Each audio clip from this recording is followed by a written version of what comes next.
mild. M-I-L-D. You catch up. You ain't hot sauce. Nobody agree? So I'm wrong. Okay, I can be wrong. I'm talking about, but we at the what is this called? This is the Laugh Factory. We was at the Savoy, you wouldn't be able to be up here that long. The niggas be like, get your whole ass down, nigga. I came up in the hardest rooms in Brooklyn.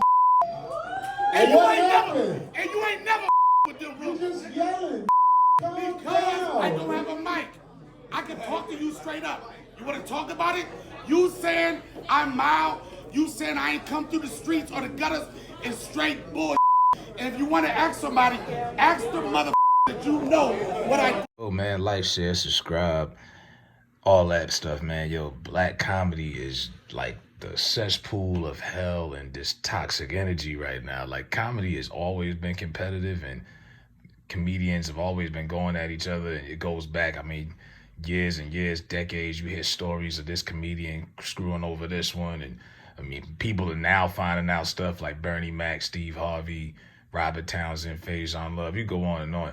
But right now, it's just every time you turn around one of these comedians, it's not like white comics don't get into it, but with black comics, it just goes to a whole nother level, it feels like. And here it is, Corey. And look, I don't use the word hater. People call me that all the time on this channel. I don't care. You know what I mean? Because to me, that's like simpleton second grade stuff. When you call someone a hater, usually it's because they got a different opinion than yours and you don't want to agree to disagree like an adult. So you just throw that out there. But this was the first time I seen Corey have an issue with another comic, and it came across like real bitter. It came from a place of, it seemed like it came from a place of hate.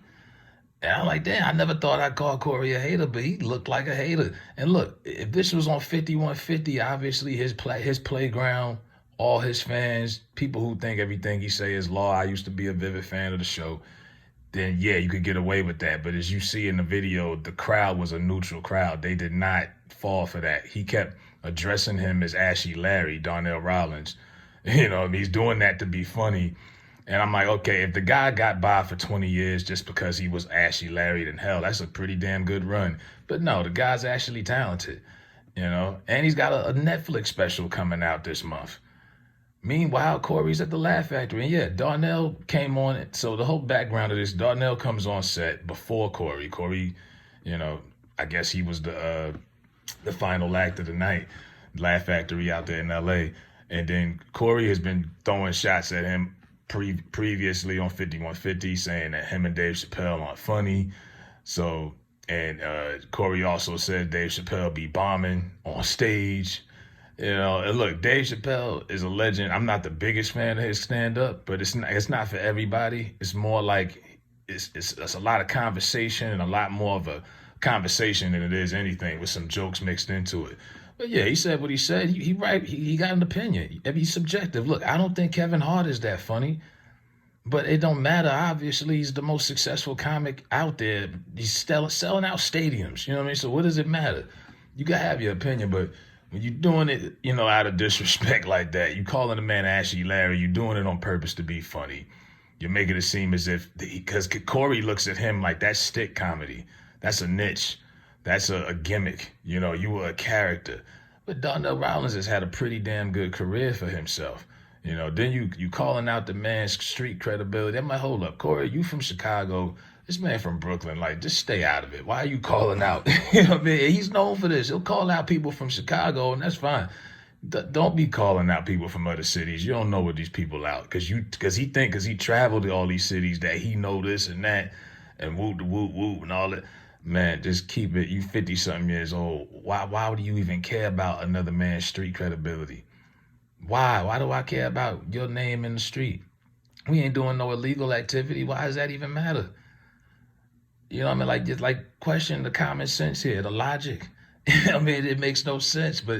And yeah, has Donnell Rawlings as a comic benefited off of being friends with Dave Chappelle? Of course. Look, there's comedy circles. There's circles of friends like that in the industry. Look at Chris Rock and them with David Spade and Adam Sandler, Kevin James.